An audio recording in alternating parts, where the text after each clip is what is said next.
শ্রীকৃষ্ণ কীর্তন কাব্যে কৃষ্ণ আছে, কীর্তন নেই।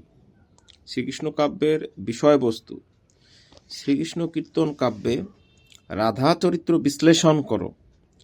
এই তিনটি প্রশ্নের আমরা একটি কমন ফরম্যাট বানাবো। আমরা একটি প্রশ্নই লিখব। তিনটা প্রশ্ন যাই আসুক, আমরা একটি প্রশ্নই লিখব।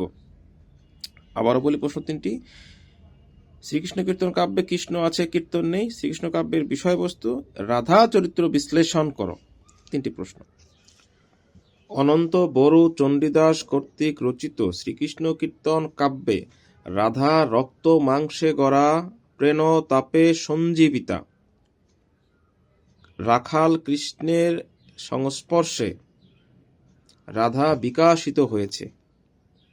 এই কাব্যে কৃষ্ণ পৌরাণিক কৃষ্ণ, যিনি রক্তে মাংসে করা, যার মাধ্যমে মানবিক প্রেম প্রকাশিত হয়েছে। তদুপরি কীর্তন বলতে বোঝায় নাম, যশ, কীর্তি প্রকাশ্য গানকে কীর্তন বলা হয়। যেহেতু কৃষ্ণ পৌরাণিক কৃষ্ণ, কৃষ্ণ প্রাণতাপে সঞ্জীবিতা ছিল, তাই এখানে এই শ্রীকৃষ্ণ কীর্তন কাব্যে কৃষ্ণ আছে কিন্তু কীর্তনটা নেই।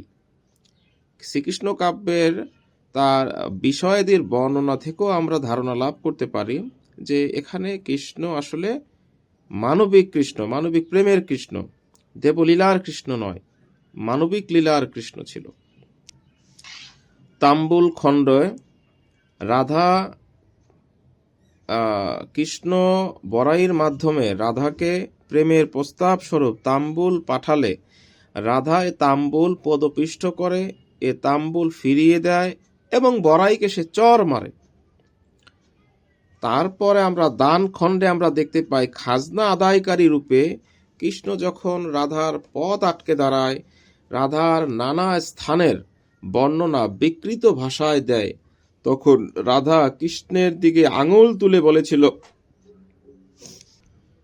দেখিল পাকিল বেল গাছের উপরে আর তিল কাকতার ভোগিতে না পারে। এত কিছুর পরেও রাধা কৃষ্ণের বাড়াবাড়িতে রতিক্রিয়ায় দেহদানে বাধ্য হয়।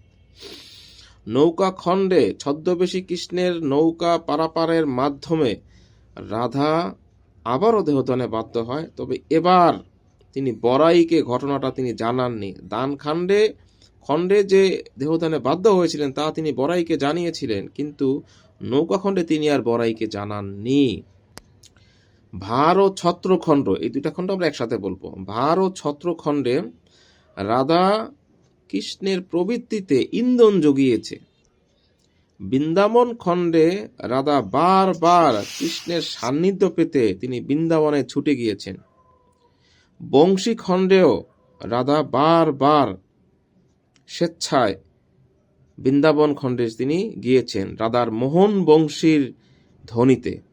তবে রাধা বিরহতে আমরা দেখতে পাই কৃষ্ণ রাধাকে ফিরিয়ে দিয়েছেন। কৃষ্ণ বিরহে রাধা দগ্ধ হয়েছেন। এই সামগ্রিক আলোচনা থেকে আমরা বলতে পারি এখানে কৃষ্ণের কোনো গুণকীর্তন করা হয়নি, কৃষ্ণের মানব রক্তমাংসের প্রেমের কথা বলা হয়েছে। তাই আমরা শেষে বলতে পারি শ্রীকৃষ্ণ কীর্তন কাব্যে কৃষ্ণ আছে, কীর্তন নেই।